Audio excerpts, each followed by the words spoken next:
Sports betting is worth up to £625 billion per year, with 70% of that trade reckoned to come from football. During big sporting competitions, such as the World Cup, even more money is spent gambling than usual. Over the 2018 World Cup, bookmakers are estimated to make a profit of $36.4 billion, £41.3 billion. And in the UK, the amount of money spent on gambling during the World Cup is expected to more than double from £1 billion in 2014 to £2.5 billion this year. Sports gambling is being driven by the unlimited availability of online betting and the fact that no physical money is exchanged, making financial transactions seem less real.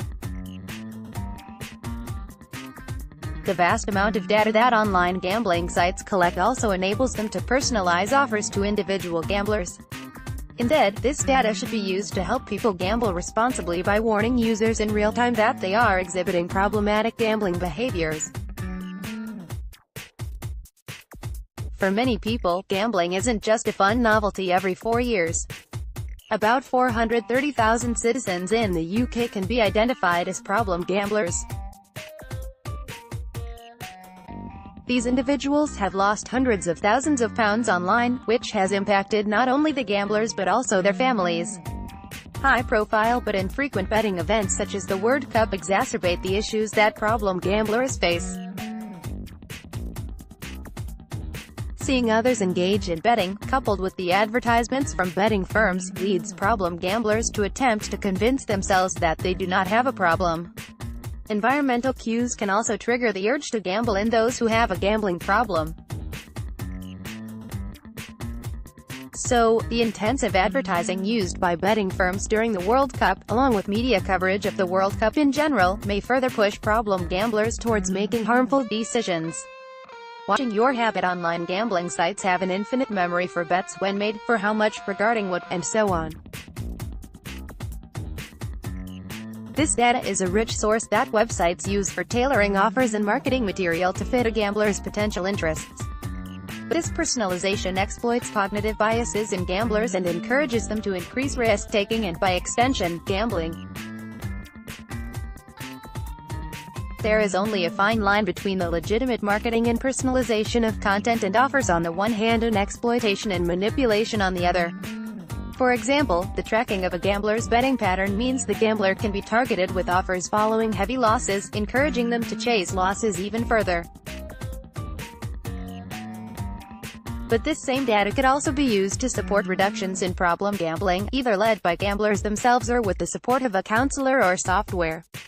Such transparency could enhance the image of the gambling industry and make responsible gambling a shared responsibility between gamblers and bookmakers. Chance for Change. In our Aragam project, funded by GamblyAware and Bournemouth University, we advocate a policy change where gambling sites provide gambling behavioral data to gamblers and their surrogates in real time. This data would provide an unprecedented opportunity to tackle problem gambling. For example, the data could lead to the app informing gamblers that they are exhibiting problematic gambling patterns. The real-time collection of information such as the gambler has reached the monthly spending limit could trigger a message visualizing their past betting behavior and a reminder of a commitment already made. In our studies, digital addicts, including online gambling addicts, have indicated that having access to such data would act as a wake-up call, raising awareness. Digital media users, in general, like to be in control of their usage through labels and awareness tools. Similar facilities have started to exist in mainstream digital media. For example, on Google, it is now possible to download your data, and on Facebook to download your profile data history of interaction, but not currently as real-time streaming of data as actions happen. How to retrieve and use gambling-related data for being more in control of gambling behavior. The Aragam project challenges. We understand the barriers to implementing this vision. Gambling operators may not have such data readily available and may even rely on third parties to offer certain games. Some also fear that gamblers might share the data with competitor gambling sites, giving away information about marketing practices. But the General Data Protection Regulation (GDPR) right to data portability holds that gamblers shall not be prevented from accessing and sharing their data. Given the advantages, and also the increased demand for transparency, this would eventually become the recommended practice for demonstrating advanced corporate social responsibility and inspiring the trust of the public and clients in the gambling industry. We are preparing a charter for the gambling industry towards a commitment for that. Rise of online gambling, combined with the record amount of money being spent on gambling at this year's World Cup, makes this the perfect time to discuss what we can do to prevent and combat gambling addiction. Simply by using data to help people be better aware of their gambling habits, rather than hooking them back into their next bet, gambling sites could make a massive difference.